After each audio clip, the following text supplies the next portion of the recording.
Hello and welcome back to our Tuesday discussions at Little River United Church of Christ. My name is Shelli M and I'm the senior pastor at Little River. This year we are discussing the Reformed tradition within the Christian faith, and we're doing so by diving deep into four great theologians of the Reformed tradition. We're beginning with Augustine this quarter. Although Augustine of Hippo was not a reformer, having lived in the 4th and 5th centuries, he has had an outsized influence on the Reformed tradition. Last week, we were introduced to the life and times of Augustine. We talked about his context in North Africa and the intellectual air he was breathing at that time.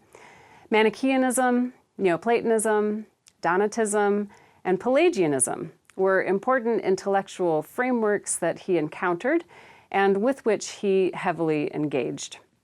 These set the scene for our first foray into his Confessions, which is perhaps his most famous book, aside from The City of God and his treatise on the Trinity. Last week in our live discussion, we read a few paragraphs from Augustine's Confessions. There we saw the way Augustine thinks of sin and of the human condition. Sin for him is primarily thought of as disordered desire. Desire, that is, which has as its object something other than God, the greatest good, or goodness itself. Desire itself is good for Augustine, but it needs to be directed toward God. Only when desire is directed toward God will human beings find spiritual rest. In this view of the world, Augustine is drawing on the Neoplatonic view of the world as a graded hierarchy of being. We also saw last week that sin, for Augustine, holds humanity in chains.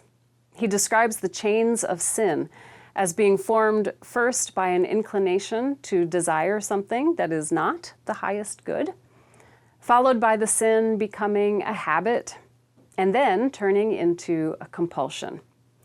These chains hold Augustine down in his own telling.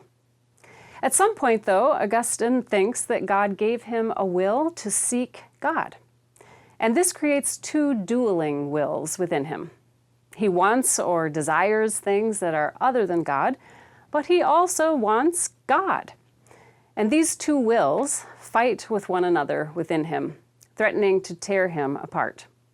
This is the human condition for Augustine. All of that we read in Book 8 last week. This week, we return to Book 2, where Augustine will talk about sin, providence, faith, and grace. We will see in the passages for this week how sin resides in Augustine, and indeed is embedded in his human nature.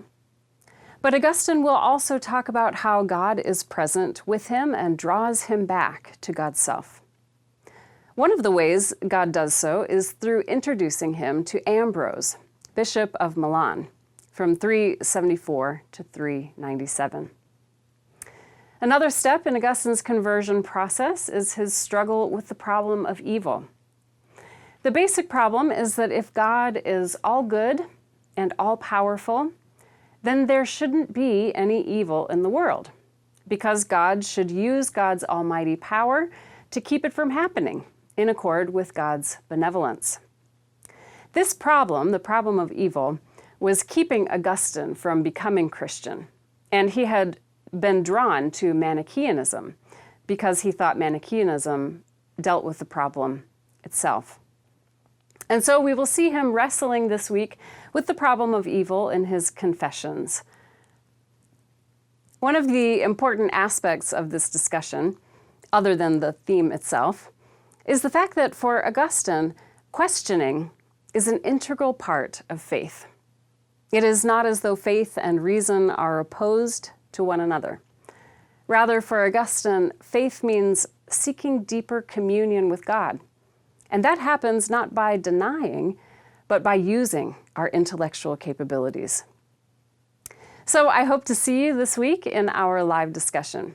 In preparation, you may want to consider whether you resonate with Augustine's account of sin and the human condition, or whether you would describe the human condition differently. It might also be helpful to reflect upon how you think God is involved in our daily lives.